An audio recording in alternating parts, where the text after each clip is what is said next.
Halo pemirsa Kitab Mawas Diri, dalam video kali ini, saya akan membawakan sebuah pembahasan yang berjudul Dialog antara Jin Penguasa Tanah Jawa dengan Sunan Benang dalam Serat Dharma Gandul bagian 1. Cerita berdirinya negara Islam di Demak, hancurnya negara Majapahit, di mana saat itulah awal mula masyarakat Jawa meninggalkan agama Buddha, Siwa Buddha, dan berganti memeluk agama Islam. Prosa dalam bahasa Jawa kasar diambil dari catatan induk asli peninggalan KRT Tandanagara, Surakarta. Tergerak dan terdorong hati ini, setelah mengetahui cerita indah dari Kiai Kalam Wadi. Kalam sama dengan ucapan, Wadi sama dengan rahasia, yang dulu pernah berguru menimba ilmu kepada Raden Budi. Budi sama dengan kesadaran, mentaati dan menuruti apa yang selalu diperintahkan oleh guru, setia menjalankan petunjuk. Tekadnya sudah tiada lagi keraguan, lahir maupun batin, memuja guru bagaikan dewa itu sendiri. Apapun petunjuk Raden Budi, sangat jernih, dijunjung dan diresapi di dalam hati, benar-benar dihargai lahir maupun batin, tiada peduli walau harus hancur luluh. Itulah tekad Kiai Kalam Wadi saat mulai pertama berguru, hingga akhir nanti, diterima oleh Batara atau Hyang Widi. Segala keinginannya pun terwujud, sangat besar anugerah Hyang Suksma atau yang maha gaib, selalu diberi petunjuk melalui alam sahir. Alam sama dengan dunia, sahir atau sugro sama dengan kecil, alam kecil, mikrokosmos, jagat cilik, buana alit, maksudnya badan manusia, maupun alam kabir, alam sama dengan dunia, kabir atau kubro sama dengan besar, alam besar, makrokosmos, jagat gede, buana agung, maksudnya alam semesta, sehingga akhirnya menjadi aulia atau manusia pilihan. Mampu membaca segala rahasia Hyang Widi, dan selalu bisa mematuhi dengan teguh segala pesan gurunya, yang memerintahkan agar mengajarkan sebuah pengetahuan, agar membuat tenteram hati sesama, dan juga membuka rahasia, agar seluruh ahli sastra bisa meniru dan menyebarkannya. Kiai Kalam Wadi, kalam sama dengan ucapan, wadi sama dengan rahasia, menulis, diberikan judul Serat Dharma Gandul. Dharma sama dengan kebenaran, gandul sama dengan menggantung, mengambang. Dharma Gandul artinya kebenaran yang mengambang, dirangkai dalam syair-syair tembang Macapat. Saat membaca tulisan beliau, cakupan tembangnya sangat bagus, dan gampang dimengerti. Jelas dan terang maksudnya, membuat hati terpana, sehingga ingin memiliki tulisan tersebut, dan ingin menyimpannya, ingin menulisnya ulang untuk diri sendiri, semua isinya. Setelah selesai membaca, segera ditulis ulang, berguna untuk menghibur hati. Saat berdiam diri di rumah, di sela-sela waktu bekerja, tembang ini bisa dinyanyikan, sebagai petunjuk bagi orang bodoh, seperti saya, maksudnya Dharma Gandul, dan bisa dibuat untuk menenteramkan hati, saat beristirahat, saat menganggur tiada pekerjaan. Tembang ini bisa dibuat memupuk rasa kasih kepada Hyang Widi, tidak banyak menyita waktu untuk menyanyikannya, sehingga tak kelaparan anak istri, sekeluarga tetap sejahtera. Pada suatu hari, Dharma Gandul bertanya kepada Kalam Wadi, begini pertanyaannya, apa awal mula penyebab orang Jawa meninggalkan agama Buddha atau Siwa Buddha, bukan hanya Buddha, dan berganti memeluk agama Islam? Ki Kalam Wadi menjawab, aku sendiri juga kurang tahu, akan tetapi, aku pernah mendapatkan cerita dari guruku, dan guruku adalah orang yang bisa dipercaya. Beliau menceritakan awal mula orang Jawa meninggalkan agama Buddha atau Siwa Buddha, dan berganti memeluk agama Rasul atau Islam. Bertanya lagi Dharma Gandul, bagaimanakah ceritanya? Ki Kalam Wadi lantas berkata, hal ini sesungguhnya memang perlu diceritakan, agar mereka yang belum mengetahui, lantas bisa mengetahuinya. Pada zaman dahulu, negara Majapahit, sesungguhnya bernama asli Majalengka, sedangkan nama Majapahit itu hanyalah sekedar perlambang, akan tetapi yang belum tahu kisahnya, maka nama Majapahitlah dianggap nama asli. Di negara Majalengka, yang bertata sebagai raja terakhir, bergelar Prabu Brawijaya. Kala itu, Sang Prabu tengah tergila-gila. Sang Prabu menikah dengan Putri Cempa atau Campa, padahal Putri Cempa beragama Islam. Di setiap memadu asmara, Sang Retno atau Putri Cempa senantiasa menceritakan kepada Sang Raja tentang keluhuran agama Islam. Setiap dipanggil menghadap, tiada lain lagi yang diceritakan selain memuliakan agama Islam, sehingga membuat ketertarikan hati Sang Prabu kepada agama Islam.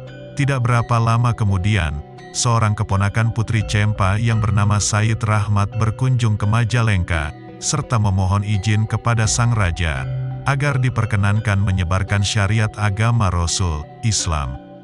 Sang Prabu mengabulkan apa yang diminta oleh Said Rahmat. Said Rahmat lantas berdiam di Ngampeldenta atau daerah Surabaya, dan mensiarkan agama Rasul, Islam. Mulai saat itu, banyak para ulama dari seberang berdatangan. Para ulama dan para maulana menghadap Sang Prabu di Majalengka, untuk meminta izin berdiam di pesisir utara Jawa. Permintaan mereka pun dikabulkan oleh Sang Raja. Lama-kelamaan apa yang diingini oleh para pendatang mendapat sambutan juga. Masyarakat Jawa lantas banyak yang memeluk agama Islam. Salah satunya adalah Said Kramat, menjadi guru dari orang Jawa yang telah memeluk agama Islam, berkedudukan di daerah Benang, wilayah Tuban. Said Kramat adalah maulana dari tanah Arab, masih keturunan Nabi Muhammad, oleh karenanya dipercayai sebagai seorang guru oleh orang Islam.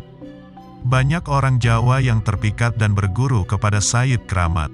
Seluruh masyarakat Jawa di pesisir utara, mulai ke barat, sampai ke timur, semua meninggalkan agama Buddha, Siwa Buddha, dan lantas memeluk agama Rasul, Islam.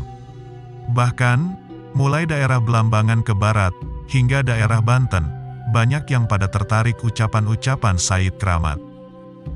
Padahal agama Buddha atau Siwa Buddha telah ada di tanah Jawa selama kurang lebih 1000 tahun, semua pengikutnya menyembah kepada Budi Hawa.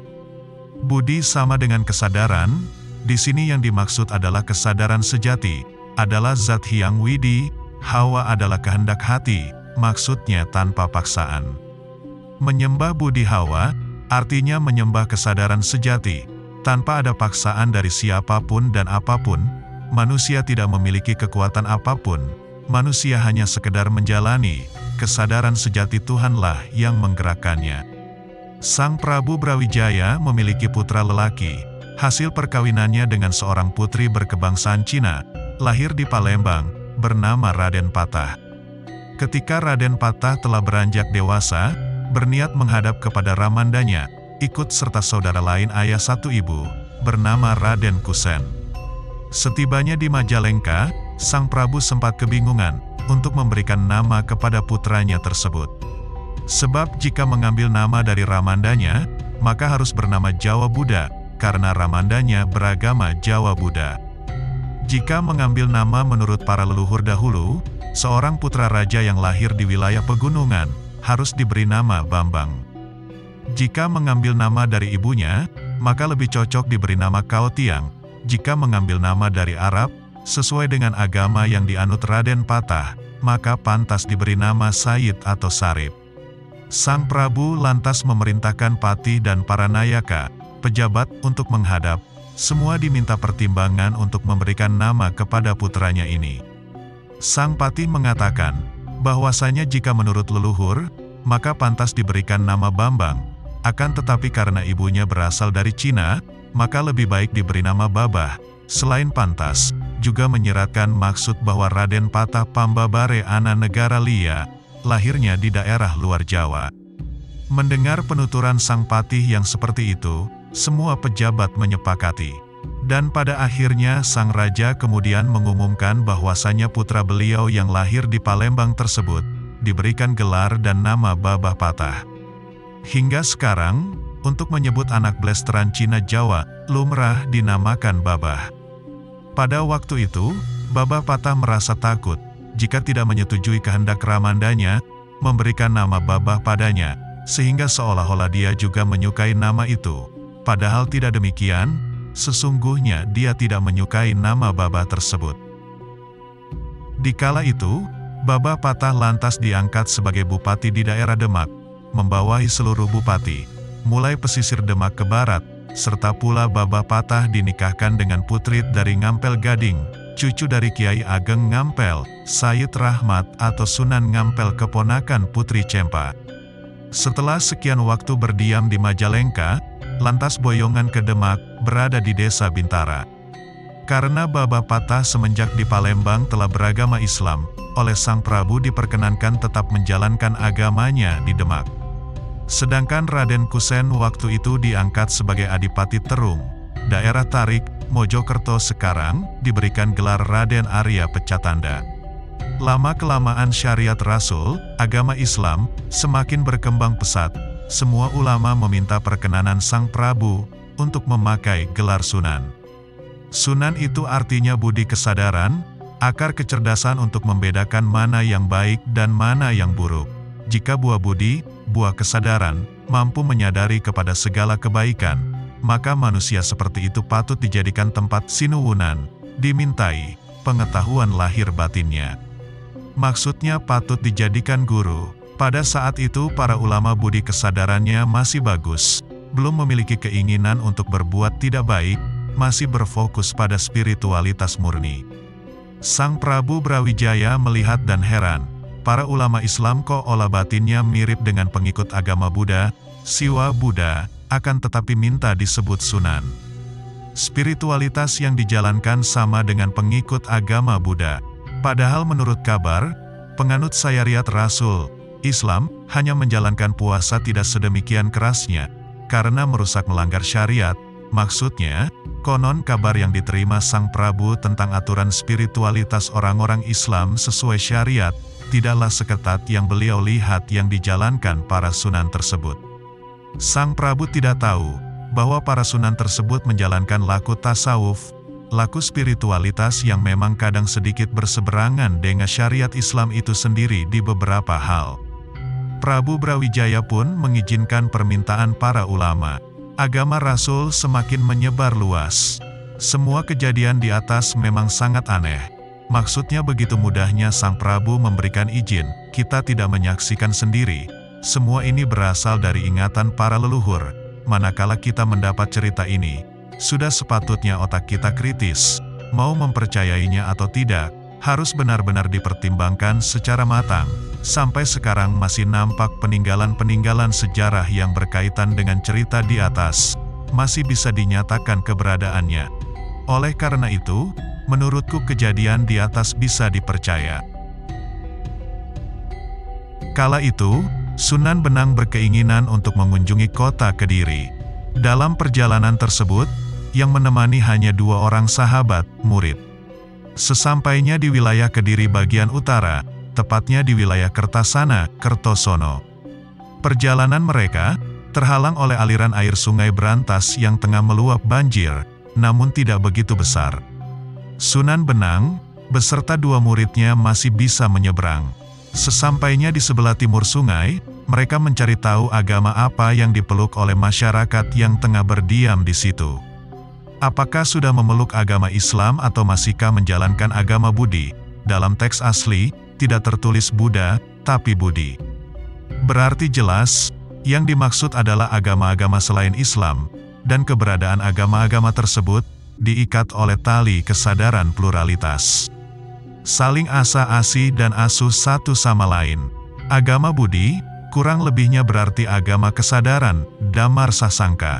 Menurut penuturan Ki Bandar, mungkin salah seorang penduduk yang sudah memeluk agama Islam, masyarakat sekitar mayoritas memeluk agama Kalang. Yang memeluk agama Buddha hanya beberapa saja, sedangkan syiar agama Rasul, Islam, masih sedikit sekali, tapi sudah mulai merambah ke sana. Mayoritas masyarakat di sana beragama Kalang, memuliakan Bandung Bandawasa. Bandung dianggap sebagai nabi. Jika tengah berhari raya, seluruh pengikutnya bersama-sama memakan makanan yang enak-enak, bersuka cita di kediaman masing-masing. Sunan Benang berkata, jikalau demikian seluruh masyarakat yang bermukim di sini beragama Gedah. Gedah maksudnya tidak hitam juga tidak putih. Oleh karenanya di wilayah ini patut disebut kota Gedah. Ki Bandar berkata, sabda yang telah Tuan ucapkan, saya yang menjadi saksinya. wilayah di sebelah utara kota Kediri, lantas terkenal dengan nama Kota Gedah. Sampai sekarang pun, masih tetap disebut Kota Gedah. Akan tetapi, jarang yang mengetahui asal-usul mengapa diberi nama demikian. Sunan Benang berkata kepada muridnya, "Kalian berdua carilah banyu imbon, air bersih yang disimpan untuk keperluan memasak ke pedesaan. Sungai ini masih banjir, airnya masih kotor, jikalau diminum akan membuat sakit perut. Dan lagi, ini sudah masuk waktu salat zuhur, aku hendak berwudu, hendak menjalankan sholat." Salah seorang murid segera pergi ke arah pedesaan untuk mencari air bersih. Sesampainya di desa Patuk, dia mendapati sebuah rumah yang terlihat tanpa penghuni lelaki di sana. Yang ada, cuma seorang gadis muda belia, seorang gadis yang baru beranjak dewasa. Kala itu, dia tengah sibuk menenun. Sang murid mendekat serta berkata sopan, "Gadis yang cantik, saya hendak meminta sedikit banyu imbon, air yang disimpan, yang bersih." Sang perawan terkejut, begitu mendengar suara seorang pria yang tiba-tiba menyapanya. Begitu menoleh, seketika terlihat olehnya seorang pria berpakaian santri. Salah mengira sang perawan, dikiranya lelaki tersebut hendak menggodanya, hendak berbuat kurang ajar padanya. Oleh karenanya dijawabnya permintaan tersebut dengan ucapan kasar. "Anda ini baru saja melewati sebuah sungai, kok malah kesini hendak meminta banyu imbon, air yang disimpan? Di sini tidak ada kebiasaan menyimpan air, kecuali air kencing saya ini. Jika hendak meminum, minumlah." Kesalahpahaman ini terjadi karena memang di daerah di mana sang gadis tinggal, sangat dekat sekali dengan aliran sungai Brantas. Tak mungkin, seorang yang berada di daerah situ tidak melihat adanya aliran air sungai di sana, damar sasangka. Mendengar jawaban semacam itu, sang santri segera pergi tanpa pamit. Langkah kakinya dipercepat sembari menyumpah serapah sepanjang jalan. Setibanya di hadapan Sunan Benang, segera diceritakannya apa yang baru dialaminya. Mendengar penuturan muridnya, Sunan Benang marah, hingga keluar sumpahnya. Sumpah yang terucap dari mulut Sunan Benang adalah di wilayah tersebut akan sulit mencari air dan setiap gadis serta perjaka yang tinggal di sana tidak akan bisa menikah sebelum usianya tua. Begitu usai sumpah terucap, seketika itu juga aliran sungai Brantas tiba-tiba surut, dan lantas meluap menerjang wilayah pedesaan, hutan, ladang dan persawahan. Banyak desa yang rusak, oleh karena terlanggar aliran sungai yang menyimpang jalur. Setelah seluruh air sungai tumpah ke pedesaan, menyusul kemudian menyusut dan lenyap. Hingga sekarang, di wilayah Gedah sangat sulit mencari air, sedangkan para perjaka dan perawan yang tinggal di sana, banyak yang menjadi perjaka dan perawan tua. Sunan Benang lantas melanjutkan perjalanannya ke Kediri. Pada saat itu, tersebutlah seorang makhluk halus, jin Asura, bernama Nyai Plensing, yang berdiam di sebuah sumur di wilayah Tanjung Tani. Waktu itu, seluruh anak cucunya berdatangan, melaporkan kejadian, bahwasanya, ada seorang manusia bernama Sunan Benang, sangat suka sekali melakukan kekerasan kepada para makhluk halus yang tidak bersalah, mengunggulkan kesaktiannya. Bahkan, aliran sungai yang berasal dari Kediri dikutuk, sehingga kering seketika. Alirannya sempat keluar dari jalur yang semestinya, sebelum lenyap mengering. Akibatnya banyak desa, hutan, ladang dan persawahan rusak terlanggar. Semua itu, karena ulah Sunan Benang. Bahkan, lagi mengutuk penghuni di daerah tersebut, agar menjadi perawan dan perjaka tua, serta mengutuk di daerah tersebut juga, akan kesulitan mencari air. Dan bahkan, mengganti nama wilayah seenaknya dengan nama Gedah. Sunan Benang, memang suka membuat masalah. Begitu mendengar pengaduan anak cucunya seperti itu, Nyi Plensing, diikuti seluruh anak cucunya, segera menyusul, kemana Sunan Benang tengah berjalan. Akan tetapi, seluruh makhluk halus tadi tidak ada yang bisa mendekati Sunan Benang. Badan mereka terasa panas bagaikan dibakar. Para makhluk halus tadi, segera menuju ke Kediri. Sesampainya di Kediri, segera menghadap raja mereka dan menceritakan semua yang baru saja terjadi. Raja mereka berdiam di Selabale, sebelah barat kota Kediri. Dia bergelar Buta Locaya. Wilayah Selabale tepat berada di kaki pegunungan Wilis. Buta Locaya sesungguhnya adalah bekas Patih Srijayabaya, Prabu Jayabaya. Dulu, dia bernama Kiai Daha, mempunyai seorang adik bernama Kiai Daka. Kiai Daha adalah penghuni asli Kediri semenjak dulu. Begitu Srijayabaya bertahta, namanya diambil sebagai nama negara yang diperintah oleh Srijayabaya. Sedangkan dia sendiri diberi nama baru Buta Locaya dan diangkat sebagai patih, pendamping Sang Prabu Jayabaya. Buta artinya buteng atau bodoh, lo artinya kamu, kaya artinya bisa dipercaya. Kiai Buta Locaya memang bodoh, akan tetapi jujur, setia dan berbakti kepada raja. Oleh karenanya, dia lantas diangkat sebagai patih. Awal mula ada gelar kiai, dimulai oleh Kiai Daha dan Kiai Daka ini. Kiai artinya ngayahi anak putun sarta wong-wong ingkana keringe, orang yang mampu mengiringi, menjaga, momong anak cucu berikut sesama makhluk. Saat Sri Narendra, Nara, manusia, Indra, Dewa Indra. Manusia yang bagaikan Dewa Indra. Dewa Indra adalah raja para dewa. Manusia yang bagaikan Dewa Indra berarti dia seorang raja. Di sini, maksudnya adalah Srijayabaya, Damar Sasangka, tengah keluar keraton. Maksudnya saat tengah terjadi peperangan dengan Jenggala dan Srijayabaya, tengah dalam kesulitan, beliau pernah ke kediaman Kiai Daka. Di sana, beliau beserta para pengikut disambut dengan berbagai persembahan oleh Kiai Daka. Oleh karenanya, Sang Prabu Jayabaya sangat mengasihi Kiai Daka. Nama Kiai Daka diambil sebagai nama sebuah desa. Selanjutnya Kiai Daka lantas diberi nama baru Kiai Tunggul Wulung, dan dikemudikan hari, setelah berhasil memenangkan peperangan dengan Jenggala, diangkat sebagai seorang senopati. Saat Sang Prabu Jayabaya moksa, diikuti pula oleh putri beliau yang bernama Nimas Ratu Pagedongan. Buta Locaya dan Kiai Tunggul Wulung pun ikut melakukan moksa. Moksa di sini ada dua arti. Pertama, moksa menyatunya Atman dengan Brahman, seperti yang dialami oleh Sang Prabu Jayabaya sendiri. Kedua, moksa hilang raganya berpindah alam. Pemahaman orang Jawa sekarang tentang kata MUKSWO cenderung mengarah ke arti yang kedua, yaitu berpindah alam, Damar Sasangka. Nimas Ratu Pagedongan lantas menjadi raja makhluk halus Pulau Jawa. Pusat pemerintahannya berada di Laut Selatan dan bergelar Nimas Ratu Angin-Angin. Seluruh makhluk halus, jin, asura, yang berdiam di lautan, serta di daratan berikut yang berdiam di tepi kanan kiri Pulau Jawa, semua tunduk kepada Nimas Ratu Pagedongan. Buta Locaya, setelah moksa gelombang maksudnya berpindah alam, Damar Sasangka, berkedudukan di Selabale, kaki pegunungan Wilis, sebelah barat Kediri, sedangkan Kiai Tunggul Wulung, berkedudukan di Gunung Kelut, di selatan Kediri. Kiai Tunggul Wulung menjaga kawah dan lahar. Manakala lahar keluar, dia akan menjaganya, agar tidak sampai merusak pedesaan, beserta seluruh penghuninya.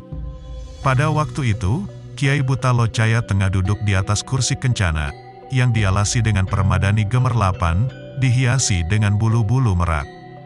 Dia tengah dihadap oleh patihnya, bernama Megamendung beserta kedua putranya, yang sulung bernama Panji Sekti Diguna, yang bungsu bernama Panji Sari Laut. Buta Locaya tengah berbincang-bincang dengan mereka yang tengah menghadap, mendadak dikejutkan oleh kedatangan Nyi Plensing, yang langsung memeluk kaki Buta Locaya, sembari menghaturkan bahwasanya ada manusia yang tengah membuat kerusakan. Berasal dari Tuban, yang kini tengah berkelana di wilayah Kediri, bernama Sunan Benang. Nyai Plensing menghaturkan segala kesusahan yang dialami para makhluk halus, serta manusia, akibat perbuatan Sunan Benang. Mendengar pengaduan Nyi Plensing seperti itu, Buta Locaya bangkit kemarahannya, hingga mendidih bagaikan api badannya. Segera dipanggilnya seluruh anak cucu, berikut seluruh jin perayangan dan diperintahkannya untuk menghadang Sunan Benang. Seluruh makhluk halus mempersiapkan diri dengan senjata perang. Mereka segera berangkat berjalan, seiring hembusan angin. Tidak berapa lama, para makhluk halus telah sampai di sebelah utara desa Kukum. Di tempat itu, Buta Locaya segera merubah wujudnya menjadi manusia bernama Kiai Sumbre, sedangkan makhluk halus yang lain sengaja tidak menampakkan wujud. Kiai Sumbre lantas berdiri di tengah jalan, tepat di bawah naungan pohon sambi, kusambi, Scaeceratiuga wild, banyak tumbuh di sekitar hutan jati. Besarnya kurang lebih 1,75 meter dan bisa mencapai tinggi 40 meter. Damar Sasangka berniat menghadang Sunan Benang yang tengah berjalan dari arah utara. Tidak menunggu waktu lama, Sunan Benang terlihat berjalan dari arah utara. Sunan Benang tidak hilaf melihat sosok manusia yang tengah berdiri di bawah pohon sambi, yang tak lain adalah Raja Makhluk Halus. Sosok jadi-jadian itu berniat hendak mengganggu perjalanannya, bisa dirasakan dari keberadaan hawa tubuhnya yang sangat panas bagai bara. Sedangkan seluruh makhluk halus yang lain seketika semua menyingkir dan menjauh, tidak betah terkena perbawa Sunan Benang. Sedangkan Sunan Benang sendiri tidak betah dekat dengan Kiai Sumbre, sebab bagaikan berdekatan dengan bara api. Begitu juga Kiai Sumbre merasakan hal serupa. Dua orang murid yang pingsan sedari tadi karena merasakan hawa yang panas luar biasa, mendadak sekarang kedinginan, begitu mereka telah siuman. Mereka tidak kuat terkena perbawa Kiai Sumbre.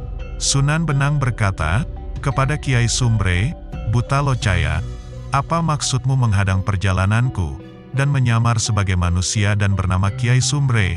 Bagaimanakah kabarmu?"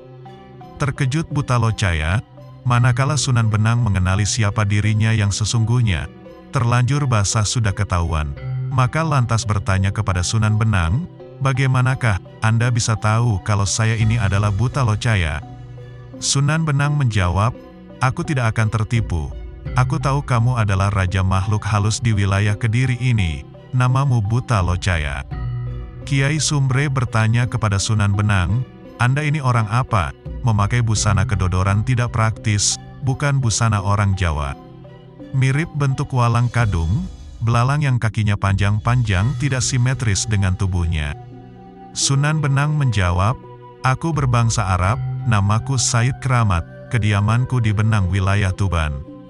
Sesungguhnya yang menjadi keinginanku bertandang ke Kediri ini, hanya sekedar ingin melihat petilasan, bekas kedaton, istana Sang Prabu Jayabaya, di manakah letaknya?"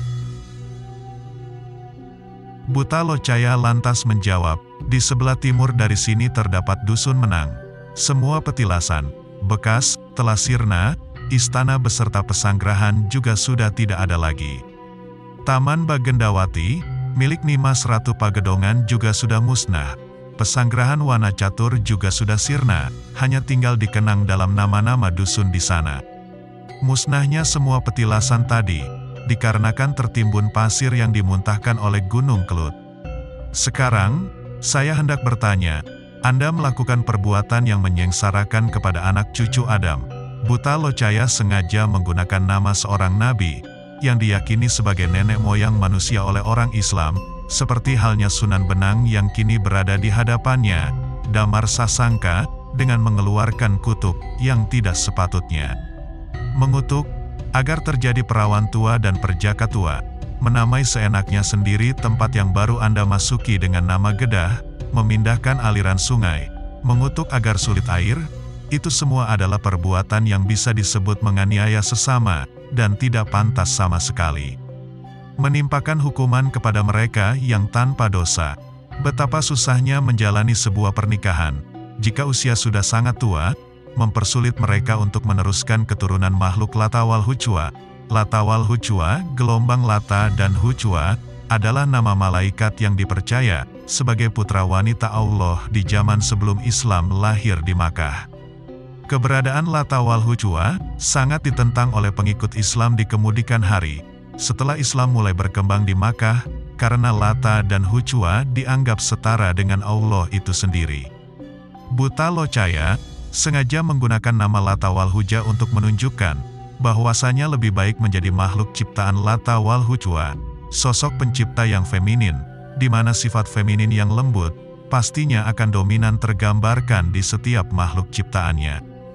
Daripada diciptakan oleh sosok pencipta yang keras dan penuh intimidasi. Itu pun, jika memang manusia diciptakan oleh sosok pribadi super. Karena sesungguhnya, tidak ada yang menciptakan manusia. Manusia adalah percikan, bukan ciptaan. Manusia adalah ilahi yang mewujud. Seluruh kesengsaraan yang tercipta ini, semua akibat ulah Anda. Betapa susahnya mereka, yang tempat tinggalnya terbenam akibat sungai yang berhulu dari Kediri beralih alirannya, sehingga menerjang pedusunan, hutan, pesawahan sehingga semuanya menjadi rusak. Di tempat ini, telah Anda kutuk selamanya sulit air, sungai akan kering. Anda telah menganiaya tanpa alasan, menganiaya kepada mereka yang tak mempunyai dosa. Sunan Benang menjawab, alasanku memberikan nama baru Gedah di tempat ini, sebab kebanyakan agama yang dipeluk oleh masyarakat di sini, tidaklah hitam juga tidak putih, tepatnya beragama biru, itulah agama Kalang. Alasanku mengutuk, agar susah mendapatkan air di tempat ini, sebab saat aku meminta air, tidak diberikan. Makanya, sungai aku pindah alirannya. Sedangkan alasanku mengutuk, agar di tempat ini semua perawan dan perjaka akan menikah jika sudah tua usianya, sebab yang aku mintai air dan tidak mau memberikan adalah seorang perawan. Buta Locaya berkata, itu namanya tidaklah seimbang, dengan kutukan yang Anda timpakan, tidak begitu besar kesalahan yang dibuat mereka. Bahkan, hanya sebab kesalahan seorang gadis, akan tetapi yang menerima kesusahan seluruh penghuni di sini. Sungguh tidak adil hukuman tersebut. Anda ini bisa disebut telah membuat kemelaratan banyak orang. Jikalau dilaporkan kepada yang berwenang memegang pemerintahan, sudah sepantasnya Anda ganti dijatuhi hukuman, dibuat lebih melarat, dari kemelaratan mereka yang baru saja kehilangan harta benda, akibat terlanda aliran air dan kemelaratan para petani akibat kelak kekurangan air, karena di tempat itu sulit mencari air. Nah, sekarang lebih baik tariklah kutukan Anda, agar supaya di tempat ini gampang memperoleh air, sehingga bisa menghasilkan rejeki berlimpah bagi penduduk, dan agar semua perawan berikut perjaka, bisa menikah di saat muda. Sehingga, bisa memperbanyak keturunan makhluk Hyang Mano, Tuhan.